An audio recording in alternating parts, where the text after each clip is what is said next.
Hi boys and girls, Mrs. G here. Today's my turn to read you guys a story, and I of course had to pick a mathematical story, and it's called Amanda Bean's Amazing Dream, and Scholastic has given me permission to read the story to you. The author is Cindy Neuschwander, and the pictures are done by Lisa Woodruff.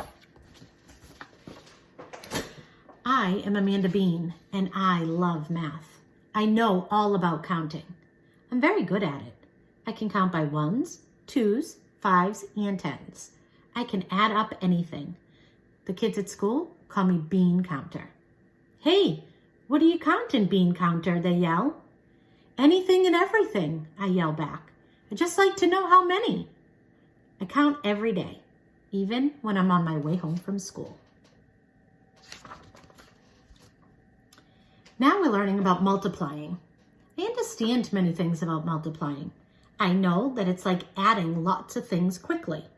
This is good. I know about the multiplication sign, the X. It means that things can come in groups, or rows, or columns. This is also good. Remember that a row runs horizontally and a column runs vertically up and down.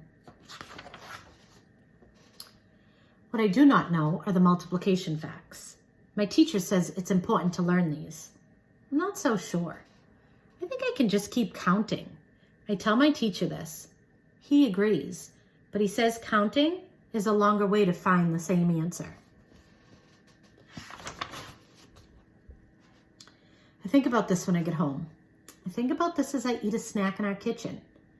I look at the tile countertop. I notice there are 12 columns of tiles. There are 12 tiles in each column. It's a long time before I count all 144 of them. I am Amanda Bean, and I like to work quickly.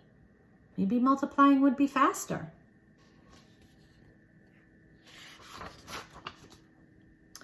I walk to the library to check out a book. One bookcase has 7 shelves and 9 books on each shelf. I'm Amanda Bean, and I count anything and everything. I start counting. I finally figure out that there are 63 books in the bookcase. I'm happy to know this, but now the library is closing. It's too late for me to look for a book. Maybe I should learn to multiply.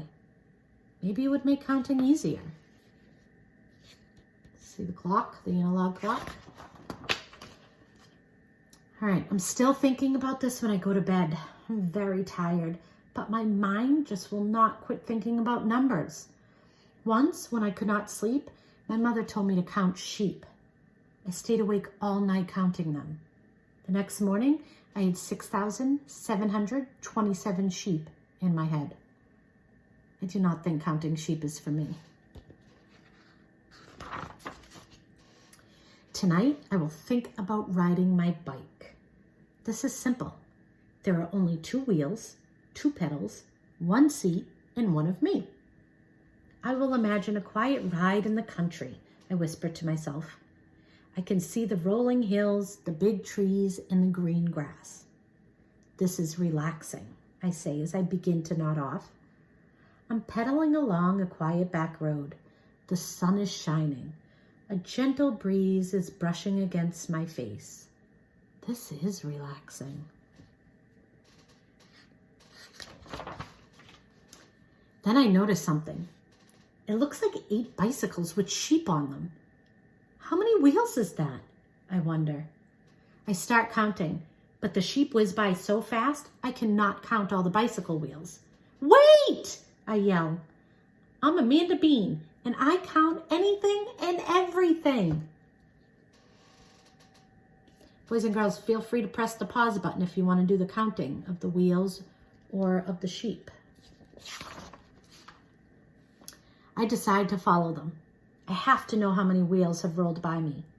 Then I wonder, how many legs do the sheeps have altogether? The sheep, not sheeps. Now, I really must catch up with those woolies on wheels. I really must know how many. I pump harder. I breathe harder. Up the hill they go. Up the hill I go. Around the bend they go. Around the bend I go.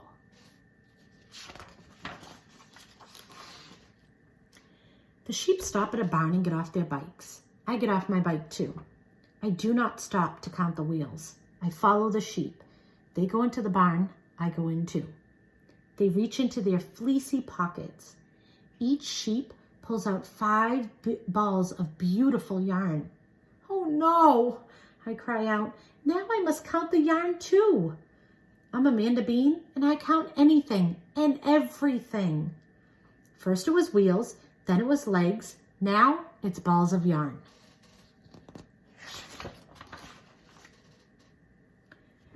I cannot believe my eyes at what I see next.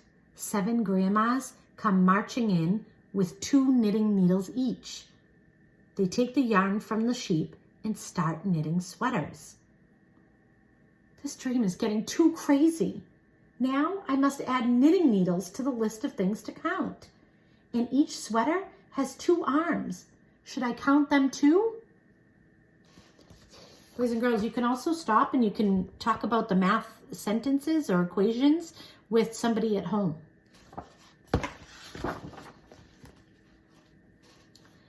The grandmas start wrapping all of the sweaters around me. Stop, I tell them. How can I count all the arms in the sweaters and all of the knitting needles and the balls of yarn and the sheep's legs and the bicycle wheels if I'm all wrapped up? Multiply, bleat the sheep. A bleat, boys and girls, is the noise that a sheep or a goat makes. That bah sound. Multiply, multiply, multiply, chant the grandmas. Multiply? I ask. I am Amanda Bean, and I count anything and everything, I say. Multiplying is counting, say the grandmas. It's just a fast way of counting. We talk about being efficient, boys and girls, with the strategy you choose. So this is another way that efficiency makes sense. A lot of counting. Yeah, agree the sheep. Do you think my sheep noise is okay? He sounds a little sick. I wake up to find my mother wrapping me in her arms. I had an amazing dream, I say. It was a noisy dream, my mother says. Today, I will start to learn the multiplication facts, I announce. They're important to know if you want to find out how many, and you need to know fast. My mother agrees. I am Amanda Bean. I still love knowing how many, but now I multiply anything and everything. And I never count sheep.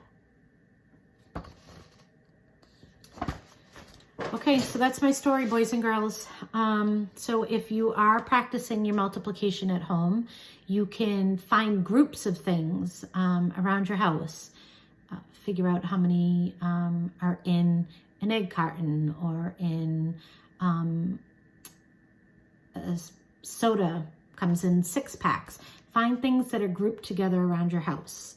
You can practice saying your multiples, or if you remember the stories from Mr. Santo's room that he teaches, you can do jumping jacks with your multiples instead of counting by ones. You can count 3, 6, 9, 12. You can do that with sit-ups. Moving is also important at this time when we're home. Don't forget, math doesn't have to be on the computer all day. You don't have to do lots of things with a paper and a pencil. You can cook or read recipes. You can measure things. You can look for geometric shapes in your house, outside of your house.